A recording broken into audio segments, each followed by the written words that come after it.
It is Friday, April 27th, with the special edition of the Wrestling Inc. podcast. It's Raj Giri. Glenn Rubenstein will be joining us shortly with Mr. Matt Morgan. Matt, how are you doing today? Doing very good. I did not want to miss this show, especially after that pay-per-view. So here I am driving in between work and the gym, and I want to definitely talk about this show. Yeah, so why don't we just start off with the Greatest Royal Rumble? Quick overall thoughts? As a whole, they put so much money into this thing. Holy mackerel. The production, the set was awesome looking. The pyro at the end was the best I've ever seen. Better than Mania. Yeah, it looked awesome. Hey, what's up, Glenn? Hey, how's it going, guys? I'll let you take over. It has been a long day. I haven't seen the sunlight yet. It's like a beautiful day out here in Denver, and I haven't gotten to go outside the house yet. So that's what I'm doing after this. To Matt's point, what a production, right? I mean, that was definitely a spectacle. I mean, look, and that's the thing. It's today we're going to talk about the event. I feel in the build up to it, we talked a lot about the politics. I think there were a couple surprises actually today in that regard, being that Paul Heyman and Drew Gulak were there. I'm sure we will hear more about the behind the scenes story in the coming weeks. The other big thing of note, no Sami Zayn. Raj, did that story break today and I missed it? No, I mean, he hasn't been advertised like the whole time. He was never on the poster. So I don't know what happened there.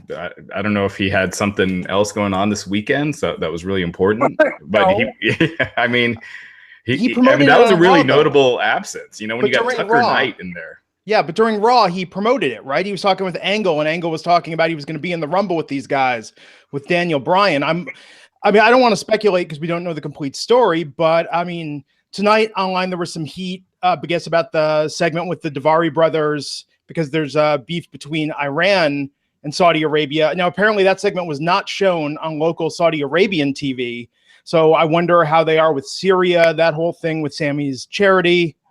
I mean, who knows? Yeah, that was my guess initially when I didn't see Sammy on there, because I assumed he would because he's Muslim. And I don't know. I know like there's different sects of Islam and a lot of them don't get along in the country. So I didn't know Saudi Arabia and Iran had a conflict. So man, I'm learning a lot. Yeah, right. Every wrestling journalist had to have a crash course in Middle East politics over the last couple of weeks. Yeah. So I think what's surprising tonight is what didn't happen. People were speculating, God, what was it, Raj, online these stories? 3 or 4 titles are going to change hands. Yeah, I mean, I don't know why. Because they weren't treating any of those title matches like they meant anything. You know, like that's why I switched my pick on Wednesday with the U.S. title and the Intercontinental title matches, just because they were not promoting it at all. So yeah. No title changes really. I mean, you had Matt Hardy and Bray Wyatt win the vacant title, so I mean, you had one title shift, I guess. But yeah. So let's start with it, man. Matt, what did you think of that opening match, Triple H versus John Cena, coming right out with a main event worthy match to begin the show? That was exciting as hell. Yeah. I can't think of a better. I mean, have we seen a better opening match? Like a bigger, like, you know, a bigger pair start off a pay-per-view before? No, I mean, because I was going to say AJ versus Cena at No Mercy, but no, I mean, Triple H is obviously bigger than that, although that was a really hot match. Yeah. Not match-wise, just like superstar-wise, sorry. Yeah, like this could have been the main event on almost any pay-per-view. I mean, one could argue a Mania maybe if they built it. I don't know. Anyways, I thought it was cool. I thought it was cool as hell to start with that. It was different. And I hate to say it, but it doesn't put as much pressure on the guys to have to tear the house down. You know, when you still have Nakamura and AJ and all these other guys that could now work circles around them. Yeah, I mean, it was a really basic, simple match, which I really liked. It was old school. And what I liked is this: the crowd reacted to it. You know, like fans here, I think they would have crapped on this match, but the crowd there really liked it. Yeah, they don't like stomping and punching. They're not fans of that here. And test the strength. You know, when do you ever see that? Come on, man. My third money high spot.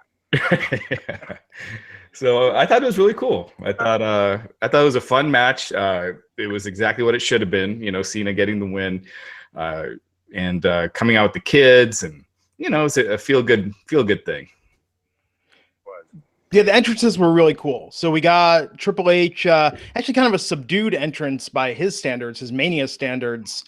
He had the lasers going. I thought it looked awesome with the blackened stadium. I mean, it just looked, the whole thing looked like such a bigger production, even bigger than Mania. If you could if you could pipe in crowd noise in this event, it would have been on another level. If you could have gotten the people from the top down to the bottom. Right, yeah. Sorry, Matt, go for it.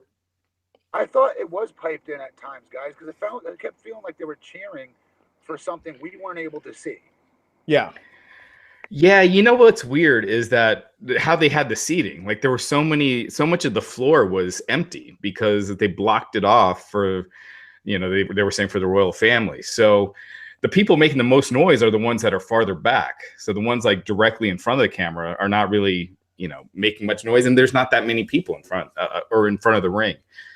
So it made for an odd sound atmosphere, even though when there was someone they saw as a big star like Undertaker or you know, Cena, you could hear them because they knew who they were.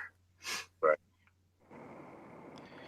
Yeah, it was. I'll tell you. So the production of it, the set design, the entrances. I mean, this was fantastic. I think, regardless of how you feel politically about it, or the matches themselves, or the booking, man. I mean, this thing looked. I was gonna say it looked like $1 million. No, it looked like, you know, somewhere between $20 and $200 million, based on what we've heard.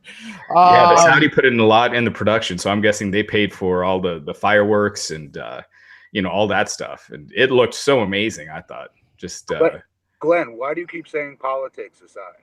Well, because it's hard to discuss this event online, even today. I mean, today was said, okay, you know what? Right after the pre-show, no more. We're not going to complain about the lack of women. We're not going to talk about, the WWE sold out or compromised themselves. So what I'm saying is, regardless of what you think about this event, even if politically you think this is the most despicable thing the WWE has ever done, you have to say, well, it was really impressive how it looked and how the production was, is what I'm saying. Okay. Yeah, like Stephanie McMahon wasn't there. Did you guys see that video of that dinner? Yeah. Last night? Matt, did you see that? Yes. Yeah, it was like Vince, you know, like Jesus in the center of the table, you know, at the Last Supper. And you had Brock and Undertaker joking around and Roman Reigns, Kurt Angle, Great Khali, Mark Henry, Rusev, Shane McMahon, all there. It was a really... It's just a really interesting video to see. It's on Wrestling Inc. if you haven't seen it. It was posted yesterday. But yeah, like Stephanie McMahon wasn't able to make the trip. So the whole woman thing, I know it's weird. We've talked about it a lot. But my thing is, if it is getting better, and it's still way away from decent, at least they're, you know, working with a regime that's trying to make that better. As opposed to a regime that isn't. You know, like this regime is the one that brought back the right for women to drive and, you know, attend sporting events. So, gosh, it's baby steps, but obviously having an event where women aren't allowed to compete leaves a bad taste in your mouth. Yeah. I mean, and it's more than that. I think some of the issues people have with it. I mean, with Saudi Arabia, I mean, not to drag it all up, but I mean, you know, man, I mean, it's like situation in Yemen, funding terrorism, links to 9/11. There's human rights violations, no freedom of speech, the treatment of gay people, treatment of other religions. I mean, for a long time, owning a Bible there was punishable by death offense. I think. So then I've got to ask them, why would this billion-dollar conglomerate run a risk and go there? Because they gave them, I mean, literally so much money they couldn't say no. Why does Beyonce go there to play at some sheik's birthday party? Because Matt, what I'm telling you, and this is why it was controversial, when you have a country that has all this oil money and can outbid your moral compass, you can't. But you know what I'm saying. I'm not saying like in WWE, their moral compass, you know. not the strong. Maybe a notch above Don King in terms of moral compass. I mean, look, you can. I mean, obviously, I'm not defending the stuff that happens in Saudi Arabia, but I think you can look at a lot of countries. see stuff that's going on that people work with that, you know, we all work with, or devices we have that were made in China, and so, you know, a lot of the stuff there. So look, I'm not a fan of it. I think they could have said no and said until the women are allowed to compete. I'm like, they could have said, look, let's do something. We can get our partnership started, but we won't bring a show here, a big show, until women are allowed to compete on it. And I think that would have been a big, and that's something they could have bragged about, you know, being like, look, we're working with this country that's trying to get better, and once our women can compete there, we'll hold it. Last thing on that point, though, Raj, I think it's actually better the women didn't go for that reason. When you saw Triple H giving that interview saying, oh, Saudi is, people are, you know, confused about Saudi Arabia. It's misunderstood. Could you imagine? Remember how pissed we all were when the women were on Twitter putting over Moolah because they sort of had to? Could you imagine the outrage if Bailey was talking about, oh, you know, women are making such strides in Saudi Arabia? I think people's heads would have exploded. But then they are. If they're allowed to compete there, then they actually are making great strides. But it's like what really matters, though. You know what I mean? I mean, equal rights. Yeah, but you don't really have that. You know, even here, you can say gay rights are still not. Absolutely. You know, so this isn't like Jesse Owens going to the 1936 Olympics in Berlin to prove something. I mean, this is a women's rights here were, you know, they're I mean, women are equal, but you know, when you want to talk about equal pay, I mean, there's all these rabbit holes you can go down. When Absolutely. You're being the moral police, and that's why I'm so glad this show is over, because, and I'm sure our fans are too, right? Because it's like, it's so hard to just look at this and detach everything else from it, given how crazy this was. And maybe we should do that now. Yes, let's do that. All right. Absolutely. What was that belt Braun got at the end? Did they just like create some new dude, that was dope looking. I take that belt. That belt. Hey Matt, is there any way you could get the phone a little closer, or is it kind of tough? Because I know you are driving. I'm driving right now. I'll try not to kill myself, folks. Yeah. So safety first. Yeah. That the belt cares about show, people. He doesn't care about me. Yeah, I thought the belt was cool, but yeah, it was random. They didn't say what it was, if it meant anything. It's just. He already had the trophy. The belt seemed just extra, but whatever. Huge trophy. Do you think Braun actually gets to keep that? I mean, usually they give them replicas of titles. Oh yeah, that makes sense. They made two. Yeah. Yeah. Okay. So John Cena won over Triple H. Back and forth. Old school match. I mean, definitely in the sense that it is not what you see from the current top guys today. Hot crowd. Good pacing though. Yeah, I mean, they had the crowd, you know, in the palm of their hands. People were into it, and it was fun. I mean, that's what wrestling a lot of times just should be. And I like that the fans didn't crap on it, which you could have gotten in, you know, in other places, and let them do their thing. You got two megastars, regardless of if you love booing Cena and everything. He is a megastar. He does not need to be doing this right now. And, you know, going out there and doing their thing, and it was a fun match. Cena, what was it, 3 AAs? They kicked out of each other's finishers at one point, and then you got a couple more to get the win. Yeah, so that was a cool way to start it off, and it's kind of weird, right, that the cruiserweights had to follow that. Not the way these shows typically go with the rhythm, because I thought the cruiserweights put on a great match. I mean, this was really good. What was the finish there? The Salida del Sol into the lumbar check. That was a cool finish to it. It just, I think the audience wasn't as hot for this match. I mean, what did you think of it, Matt? How did you feel momentum-wise this worked? Of course they weren't. They wouldn't be anywhere. That's one constant. There's no context where that would ever change. Yeah. Yeah, right. I mean, it's the way you build these shows, and that's the danger. The cruiserweights, it's a dead division. You know, I hate to say it because I love the action. I think the matches are really good on 205 Live, but if no one's watching or no one cares, then that's what you get. And even at this show, it's second. You know, it's the second match. These guys haven't seen wrestling in forever, and they still weren't into it. So that tells you something. But it was a good match. It was short, but it was good. The whole show, man. I mean, they cruised through until Taker. They cruised through. Yeah, which was kind of nice. Then I was like, oh, this might end up being 4 hours. But then, once Taker came on, there was still like, I think there were still like 2-3 hours left in the show, if I'm not mistaken. So I was like, oh, maybe they'll end this early. But they finished right at 5. Exactly 5 hours. Yeah. I mean, that was amazing that they were able to time it out. Exactly. So after that, we got the tag team titles. Yeah, Cedric won that. Cedric won. Lumbar check. So the Bar versus Matt Hardy and Bray Wyatt. All the suspense. Are the team that are going to SmackDown going to somehow win the Raw tag team titles? Yeah. But what did you think of the match, Matt? Oh, Matt, you there? Lost Matt. Oh, we lost Matt. Raj, what did you think of the match? It was there.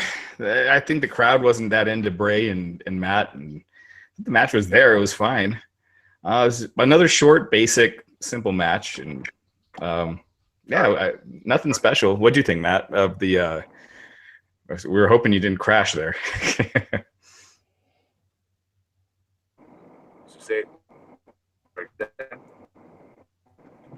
With the tag match between the Matt and Bray against the Bar.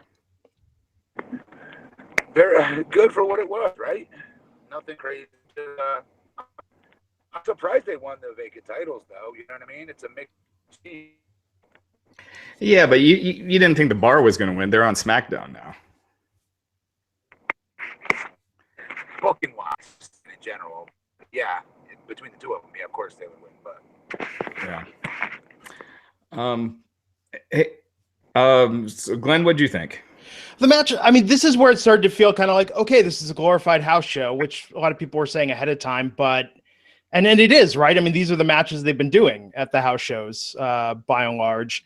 It was serviceable. It got us to where we needed to be with Matt and Bray winning. But it's funny, for as much as commentary was trying to put over this idea that Bray Wyatt changed after going to the Lake of Reincarnation, it looked like the same old Bray Wyatt to me. There wasn't anything different about his style of wrestling. It was kind of back to the same old, but I think it works for the time being. This crowd wasn't into it. We'll see. They didn't react to them at all. They weren't doing the delete. They weren't, Actually, some kids were. You see, like it was right behind the Saudi royal family. There's some kids in the Cena shirts, like the hardcore. We're sitting there doing the delete thing. I thought that was really cool, and that was the thing for me where it was like it just really drove home the disclaimer and all of this, right? And I think everyone knows this when we've been talking about any of these issues. We have no issues with the Saudi Arabian people. It was great that they got to see this show. You could see how much they enjoyed it and being able to have a spectacle like this in their backyard. And that was really cool. I thought that translated really, really well, including the moment when you saw even not just young boys, but the little girl like on dad's shoulders going by, Cena giving her the high five. That was cool. So it was cool to see that there were some kids there that knew the delete thing and were into it and doing it. I thought that actually helped get the energy up during a lot of these matches because that ringside crowd was dead for 99% of this, it felt like. Yeah. Which is unfortunate. Again, I don't know. I think people farther back were alive for it, but just how they had the seating and everything. Yeah. Yeah. I mean, it was very strange, but even you could tell, so the single men were sat in the upper stands, and you can even tell with some of the chants and things there like that, those were the guys that really, really knew and were more like an American crowd. The families hit or miss, depending on the situation. Yeah. Let's see. So yeah, Matt and Bray, new tag team titles. After that, U.S. title match, Jinder Mahal versus Jeff Hardy with if Titus hadn't done what he done, this would have been the funniest moment of the night. Titus took the heat off of Jinder for sure. Yeah. Did you see that, Matt? Did you see the Jinder botch? Yeah, poor guy. But okay, so when they're training you, Matt, because there was that famous one with Enzo also, where Enzo didn't go over the rope, and then he just jumped over the rope after Cesaro threw him. When you were being trained in the WWE, I mean, how they tell you to save a situation like that? Just pretend that it hit? No, you're supposed to do it again. If there's something ever happens where there's no contact made, let's say, or it's so phony and obvious. You better do it. You better do it again and have the proper contact, right? Mm-hmm. Yeah.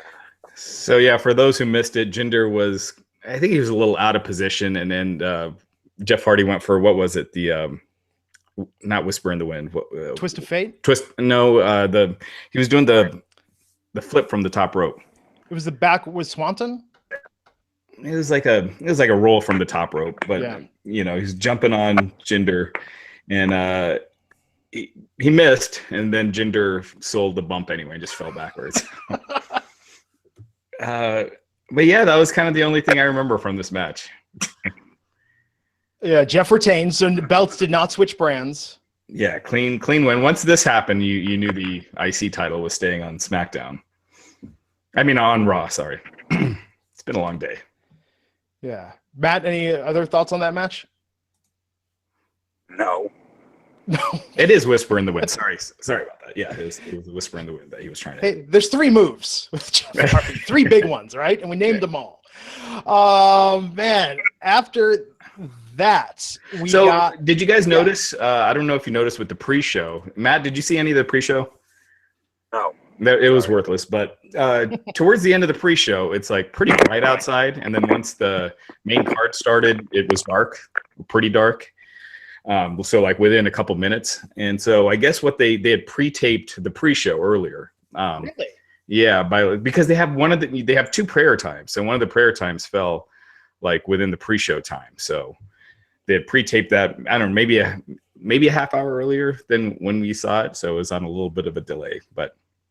Yeah, so that was one of the prayer times, and then there was a second one, which might have been here. I'm forgetting. That makes sense though, because it seemed when everyone speculated it was going to happen, it just kept rolling along. So yeah, I don't know. Yeah, so the second time, because it was a 15-minute prayer intermission, and I think it was after this match they showed that Saudi kind of that propaganda video about. How great. Raj, we said we weren't going to use. We're trying to move past this. Well, that video kind of was, Oh, it absolutely was. Yeah. This whole show was. That was the entire point of this. But yeah. So they showed that video. Then they had like a bunch of promos, right? They had the Chris Jericho promo. They got no pop. And the reason it didn't get any pop was that was the prayer intermission show. It wasn't shown on the screen. And they did a Daniel Bryan promo. So they had like 15 minutes of stuff for this prayer intermission.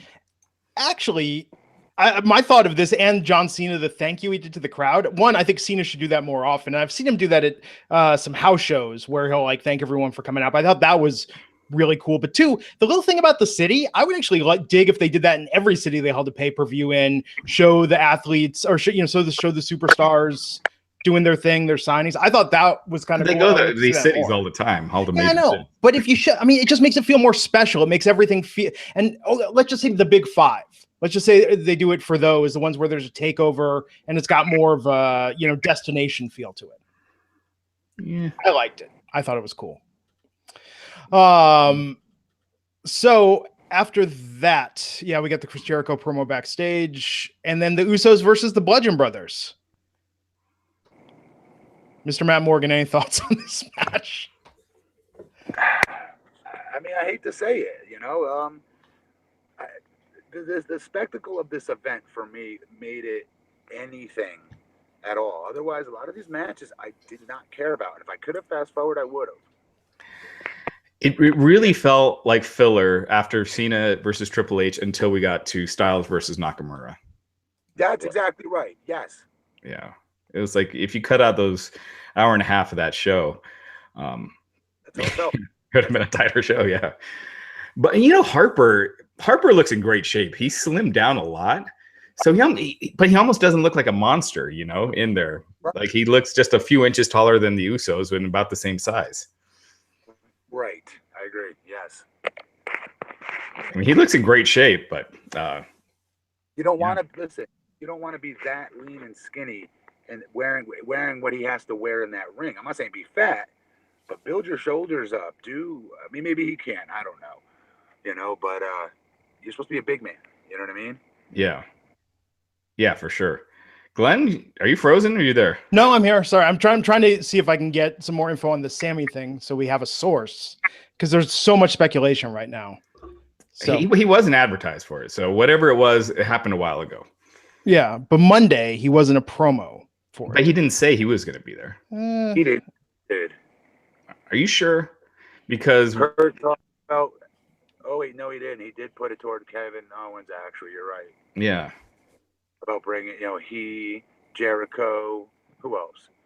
Somebody else, Daniel Bryan, I believe, or somebody else. right. They were talking about others, but when I first posted the poster with Great Khali on it, that was like a week ago, and Sami Zayn wasn't on that poster.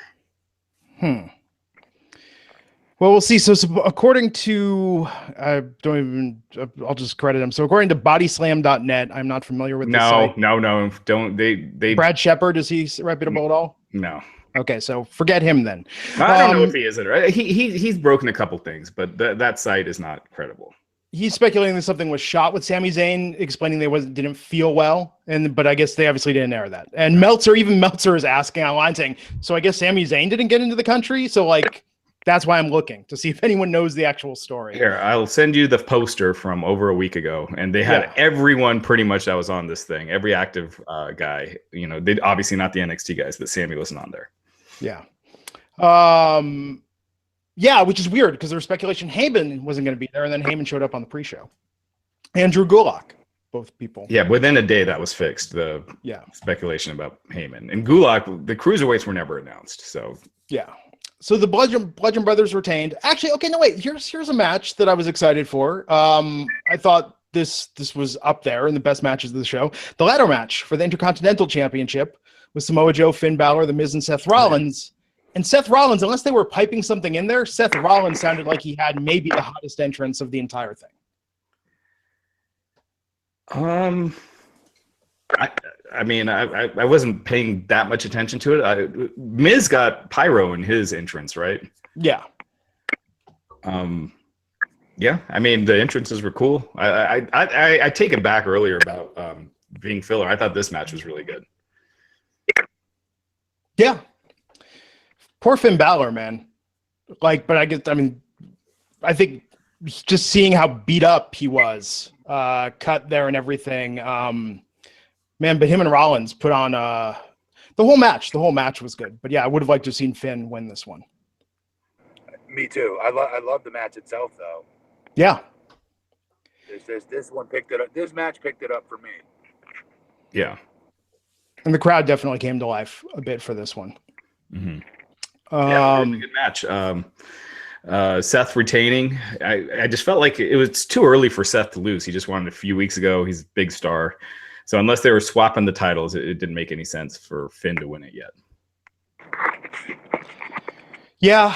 Man, I mean, one of them has to turn for them to feud. But like we saw, I mean, they've always put on really good matches together. I thought this was great. The ending was cool. They were both climbing up the ladder. And Finn had it in his hands, and Seth kind of snatched it away. Most believable ending to a ladder match I think I've seen that I can remember.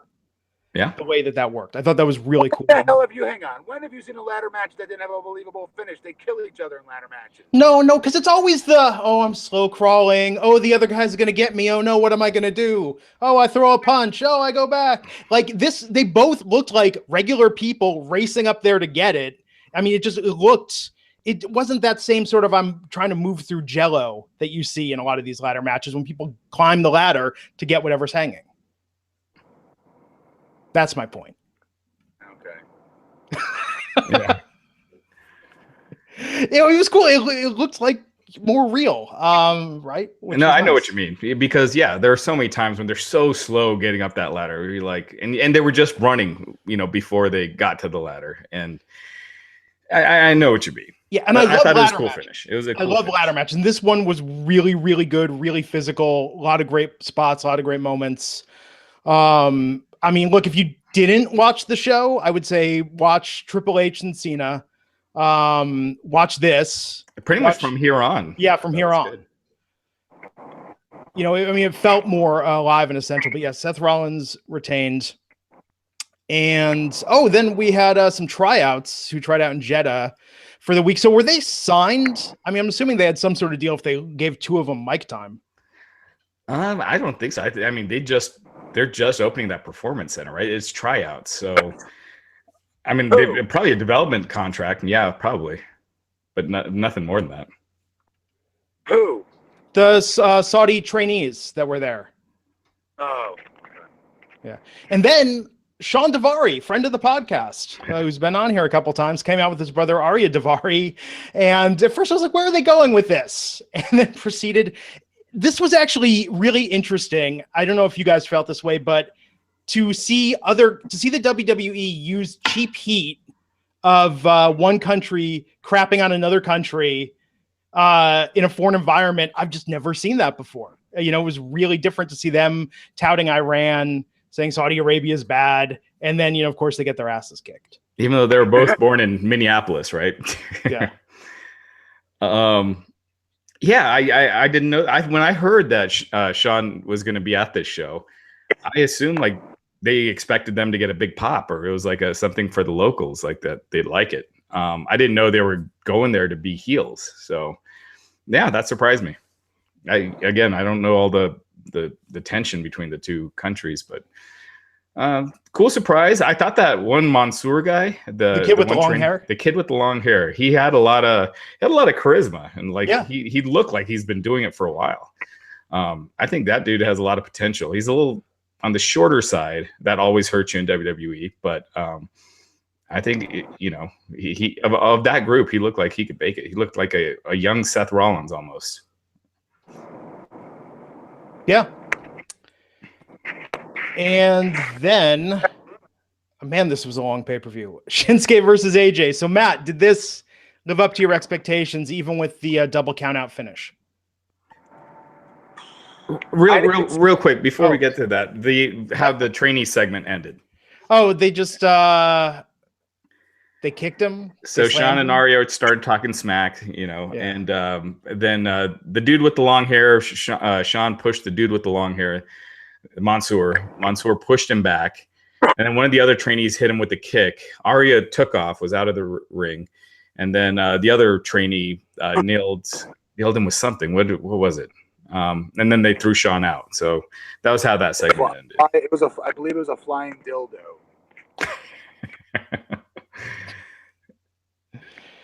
Oh, man. Anyhow, so Matt, the Shinsuke AJ. Can I answer? Please. Not what I thought it would be. I thought it would be a little bit better than this. Not because it was bad, not at all. I didn't like the finish. You know what I mean? I wanted to see, I wanted Nakamura to win. Yeah. Love that new entrance.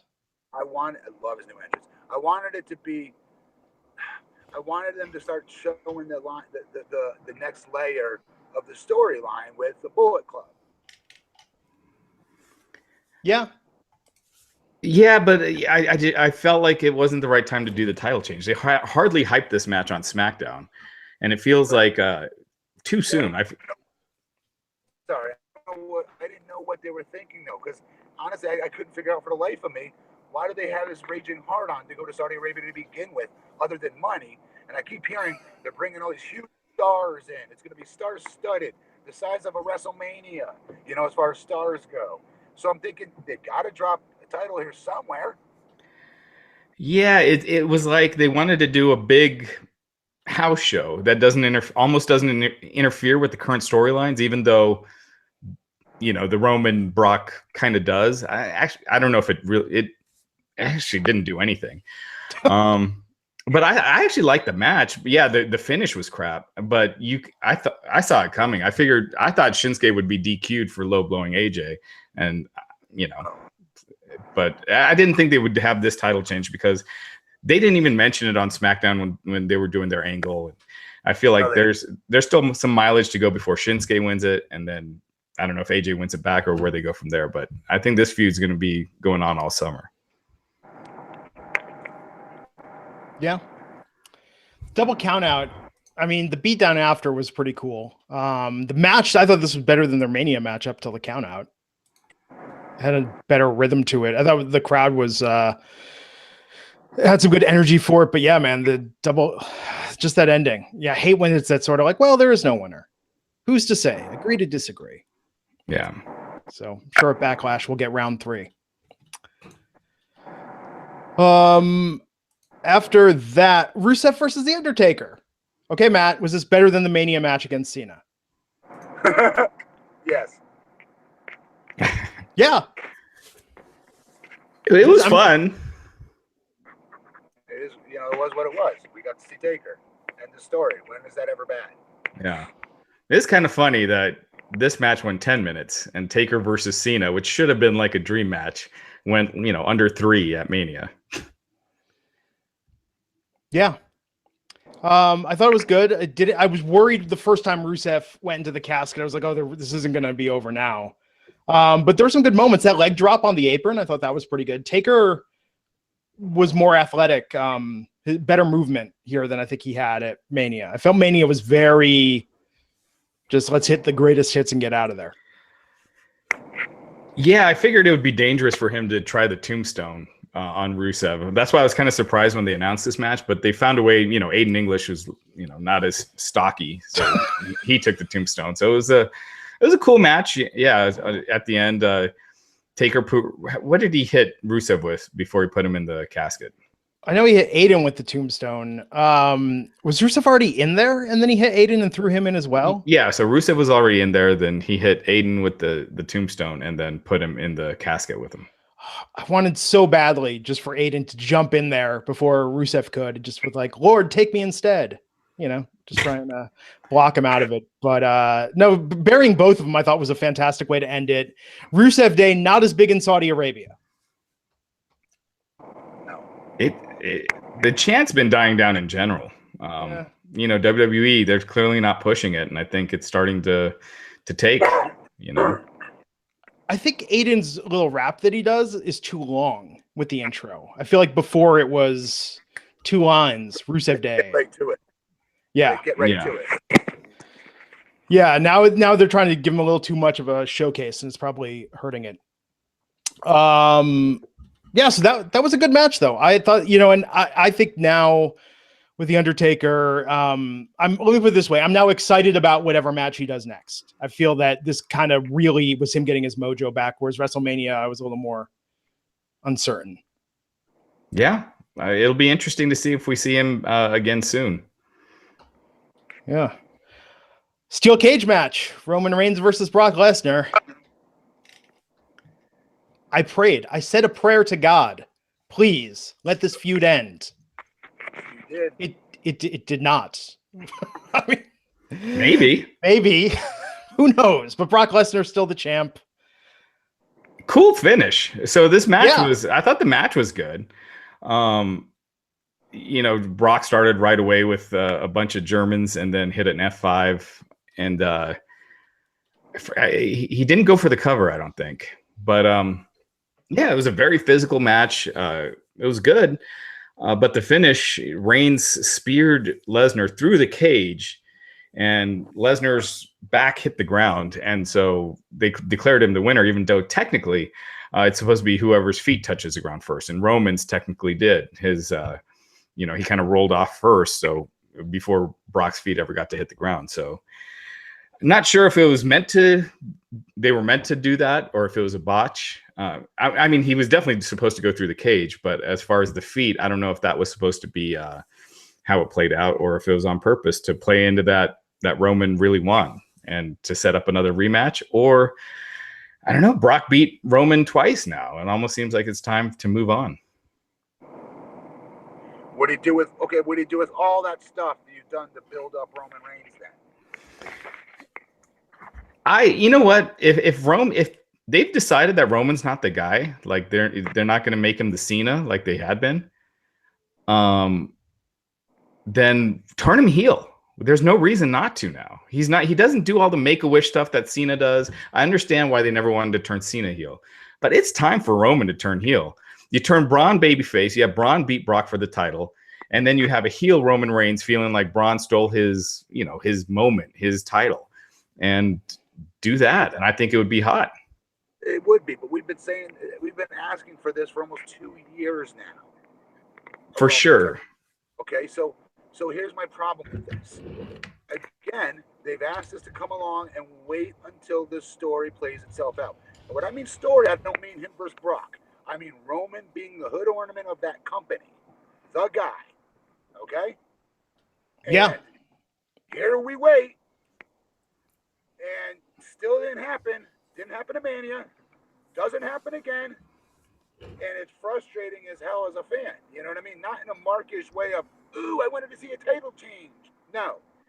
In the way of, this is why fans do not trust this show.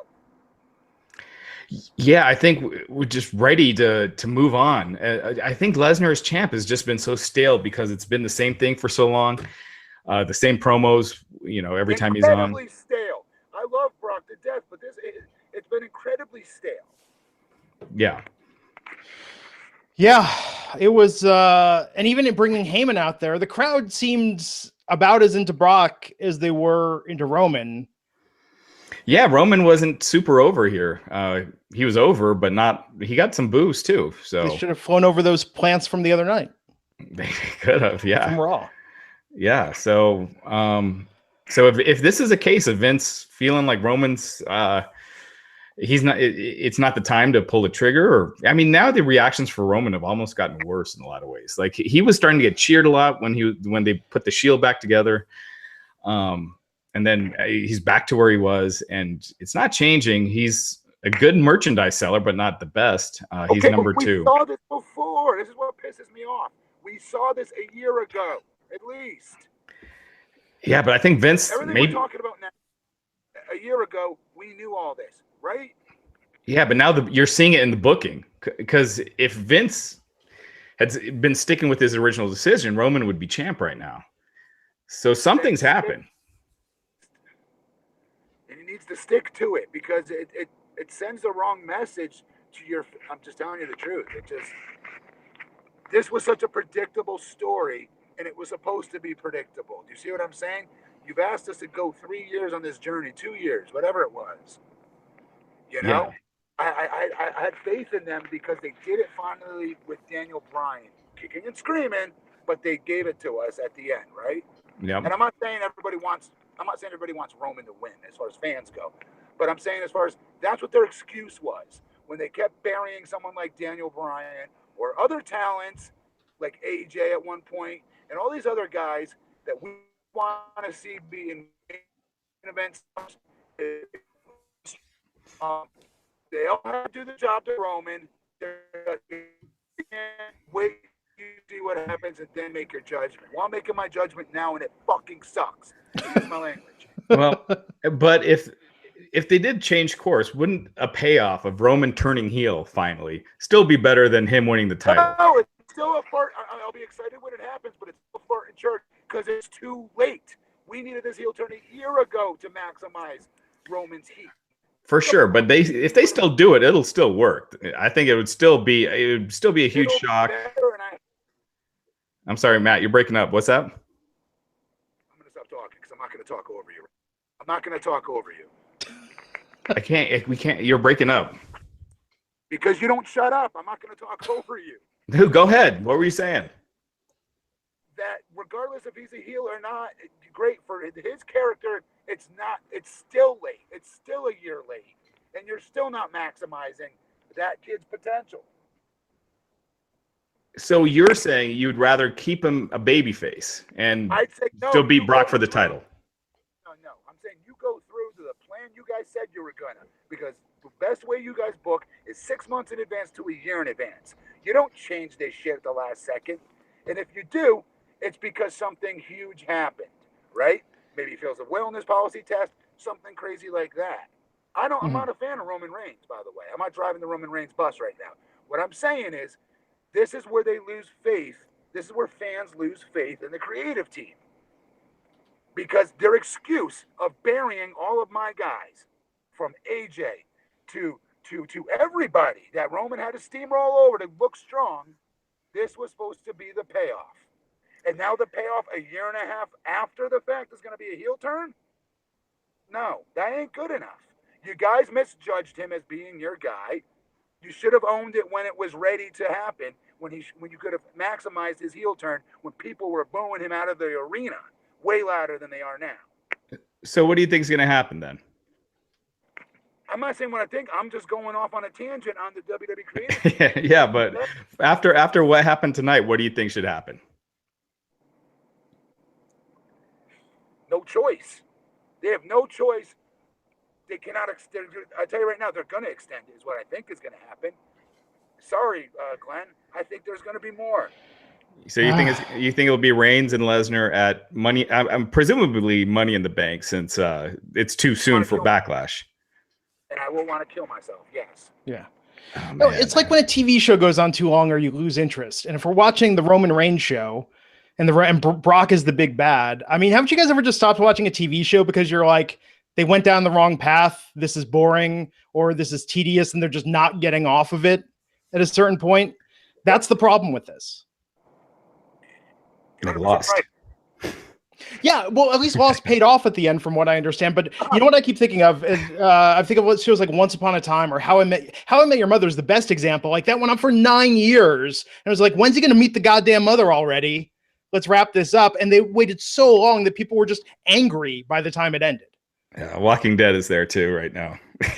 Yeah, TV, and that's the thing. You're doing TV, guys. This is a TV show about a wrestling company. I honestly think they're done. I think Roman and Brock, this ended it.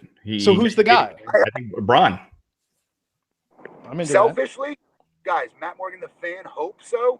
But like when I'm talking the way I was on a tangent there, it's about them losing fans' trust, is what I'm saying. That's all. And I get irritated that a lot of guys could have been at the top a lot faster if they didn't protect Golden Boy Roman with the built-in bullshit excuse of, well, we got to get him to Lesnar at Mania for his big win. That was the excuse for everything. And guys got ran over for it. Yeah, but I don't see them changing. The guys that got ran over are guys, other than Braun, are guys that WWE probably doesn't see as the guy anyway. Like they weren't going to push him. What's that? Yeah, Braun though. What about Braun? And when Braun last year, it was too soon. I think now he's ready. He's over as hell. I think it's. I think they should have done it at Mania, but yeah, I think that's who they should do. I think Reigns turn heel, and you got Braun and Reigns because you need someone for Braun. And actually, it opens up. What's up? I would like that. I would like that, Raj. Don't get me wrong. I would like that. I'm just saying. They were screamed at by the fans for like what, a year and a half, going, we don't like this guy.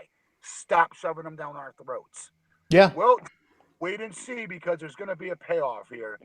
Okay, we'll wait and see so we can see him win his championship, and then finally maybe you guys will turn him or something like that. That was my reaction as a fan. Just get there already, was my reaction. And then here we are, nothing. Yeah. Well, with the ending, they definitely could lead to another match because technically Roman did win, and so. Can we get Vince back on the meds he was on for that month when they strapped a jetpack to Finn Balor and made him the first Universal Champ? Oh man! But you know what I'm saying? Like that's what's so weird about this, because the plan then was it was going to be Finn and KO. Brock would have assumably done something else. No, I don't know about that either. I love Finn, but go ahead, Matt. It being new people, though, is the thought behind it, Raj. You know what I mean? Maybe, you know what I mean? Yeah, it was just exciting, and I think that's the problem now. Is it feels just maybe they don't have a plan. If it's Braun, I don't think anyone will be unhappy about that. I think even tonight is a show, and that's the weird part about this. They've shown all along that they believe in Braun. Yeah. So, except they're not pulling the trigger, and except against Brock. I mean, I thought he should have beat Brock last year. I thought that would have been the way to go. And Braun versus Roman, by the way, that was exciting. I mean, that was super exciting. Oh, definitely. Yeah. I think it.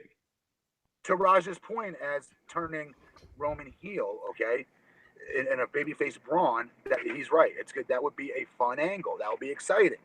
It'll be good, great. But I was trying to talk on a different level than that stuff. As far as losing faith in that writing team. That's all. Yeah. So we'll see, man.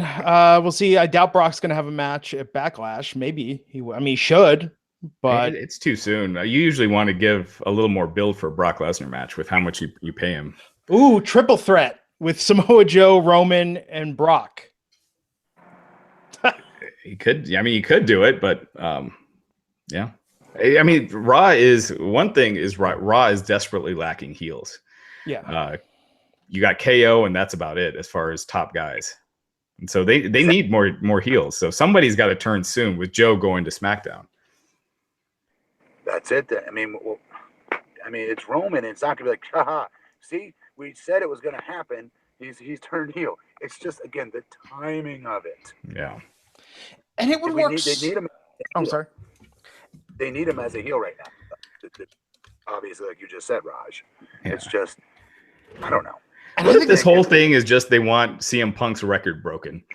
They keep having Brock retain so that he'll break CM Punk's record. Because I think he's just a few days away from breaking it. Brock is? Yeah. So if anyone in the chat knows how close Brock is to breaking CM Punk's record, let's let us know. But yeah, so that was that. That was that. Yeah. Oh man, if they turn him heel, I swear to God, the audience will start saying "believe that" along with him. Like, strangely, I think it'll be magical because people will get into it. Yeah, 50-man Royal Rumble match. This man, Daniel Bryan, Dolph Ziggler, started it off. I mean, overall, Matt, let's start with your big picture thoughts on the match. My big picture thoughts. Yeah.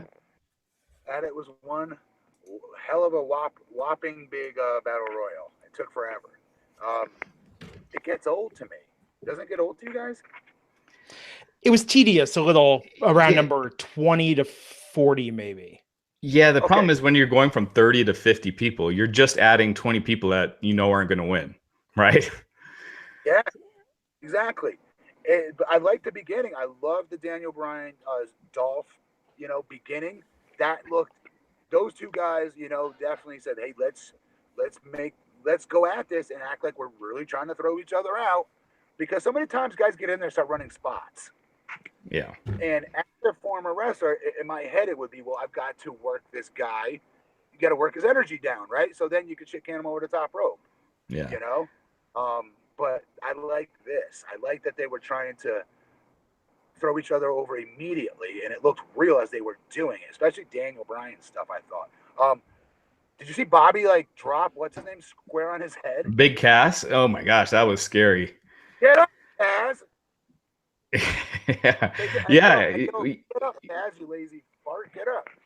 You think that was Cass's fault? No question. And for it again, when somebody puts you back down to suplex you again, you jump, put springs in your feet. What are you doing?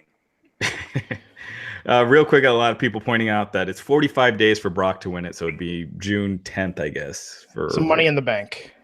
Yeah, I think. Let's see, when is Money in the Bank? So anyway, what happened to Daniel Bryan's chest? Chops. I thought it was From who? chops. He just didn't keep getting them from various people throughout. Because he looked like, it looked nasty by the end. No. June 17th, Money in the Bank. Sorry, Matt, go. Did I miss something with Daniel Bryan? That's how he got chopped up a lot, right? Yeah, his chest at the end was just, beat red. Like, it looked like hamburger meat. His arms looked jacked. It looked like he had been through a war, but I didn't remember, a big exchange of chops or anything. So I wasn't sure where he got that. Take one big one to do that. You know what I mean? Maybe Braun hit him with one or something. Yeah. Off camera. Mike Kanellis may have set a new record for the shortest time in a Royal Rumble. What else was notable? Hornswoggle came back. Who was Who was Hiroki Sumi? Oh, the sumo wrestler. He's just a sumo wrestler. That's my understanding. Never done any pro stuff? I don't know. That was one of the most random Royal Rumble entrants since like Drew Carey. And like it was no one knew who that was. And I was like, is there like some old Japanese star that I'm forgetting about? But he didn't look old, so it was really, really random. Yeah, so Hornswoggle, that was a one-off, right? Like they didn't re-sign him to a deal. I think so. Yeah, okay. I think it was just comedy. Probably for the best. Yeah. Who are the NXT guys that were in? The guy from Heavy Machinery, Tucker Knight, Dan Matha. There's someone else I'm forgetting. Oh, Babatunde. Babatunde. Just fun to say. He's huge. He was taller than Strowman. Who was? Babatunde. Oh yeah, he looked it. Yeah, he was gigantic. Kali, was advertised. So no Drew McIntyre as far as guys on the main roster. No Drew McIntyre. No Sami Zayn, like as we mentioned. I'm looking here that Saudi Arabia cut off relations with Syria in 2012, so they have bad relations. So that it might be something to do with that. Because Sammy is of Syrian descent. There you go. Yeah, Meltzer said he was told by some people that Sammy wouldn't be there, but nobody wanted to confirm it. They wanted to keep it quiet, is what Meltzer's saying. Yeah. So it is what it is. Yeah. I'm sure. So we're gonna learn in the coming days and weeks a lot of details behind the scenes, including the 5 pages of behavioral guidelines they gave to talent before going there. Sure. Yeah, the King, I guess Jerry Lawler was talking about it. He said he wasn't sure if he could refer to himself as the King because I guess the Saudi Arabians want their king to be referred to as the King or something like that. So, but he wore the crown. I mean, he had the crown on during the pre-show. Yeah. I mean, this really got going, I thought, once Kevin Owens came out, and then we got Shane. We had Shane, Daniel, Kevin in there, Jericho. It's weird they saved Jericho for so late. It felt like he was barely in it. Yeah, did he have any eliminations? I don't think he did. No, Big Cass. I mean, really, it was to build up to the showdown of Big Cass and Braun Strowman. Jericho eliminated Shelton Benjamin. Oh, that's right. Yeah, Shelton Benjamin was there towards the end. Yeah, I mean, it's kind of like a lot of the Rumbles, right? Where it doesn't really matter much until the last 10. Like they'll throw in some funny surprises and stuff, but it was a long time. There's a lot of filler. Shane did his spots. Veggie Game was pointing out that he had through the table at the end also. Now we got to talk about the highlight. Oh, Titus Worldwide. Well, Titus World Slide, as now people have dubbed it on Twitter. Did you see that, Matt? I think we lost him. Matt, did you see the Titus slide? No, I missed that. They reshowed it like 5 times. You have to go watch it. It was insane. So Titus is hitting the ring. Before he could get to the ring, I guess he slipped or something, and he flew and he slid and he went all the way under the ring, like completely head first under the ring. Like, was this a run-in attempt? Yeah, he was running to the ring when his number was called. And he went under the ring? He slid and flew under the ring. You have to see it. Just go on Twitter and search for Titus. It'll there's tons. Crap, I'm sorry I missed that. Commentary was punchy tonight. Michael Cole, speaking of which, Michael Cole at one point announced the late Sergeant Slaughter when referring to the head vice with the fist move, and then had to correct himself that Sergeant Slaughter is very much alive. Yeah. I mean, commentary was all over the place, but their punchiness really showed after the Titus thing. They were just giggling, and they reshowed it, I think 4 times. Yeah, they showed that a bunch. Oh, man. So, yeah, I mean, it was so the last 10, you kind of had, that's when you kind of got the big stars in. You had, so Daniel Bryan set a record. He was number 1. And he was there at the end, and he lasted, I think it was like an hour and 10 minutes. The previous record was an hour and 2 minutes and change by Mysterio. So somewhere so he broke that record, and they mentioned it on commentary too, that Daniel Bryan has been in the Royal Rumble, has lasted the longest in a Royal Rumble match of anyone. So new record set. Cool. Yeah. It was something, man. I mean, I would say, yeah, go back and start watching it, that ladder match. Fast forward everything between Triple H, Cena, and the ladder match. And Yes. They made Elias look like something special here. Yeah. Like he got a Good bunch pop. of eliminations. He eliminated Orton. So I think Elias is on the precipice of being a top heel in the company. I mean, they're definitely building him that way. They are building them. yeah, and I think with how many eliminations they gave him, I mean, they made him look like something special there. And so we had him. Great Khali came at the end. Rey Mysterio, Braun Strowman, Rey Mysterio, who looked great. Him and there was one spot where him and Orton did like a 619 RKO combo on Braun Strowman, which was really cool. It was dope. Yeah, there was some good stuff. I mean, this, for what it was, there were definitely some very entertaining moments. This is just such a weird and surreal show.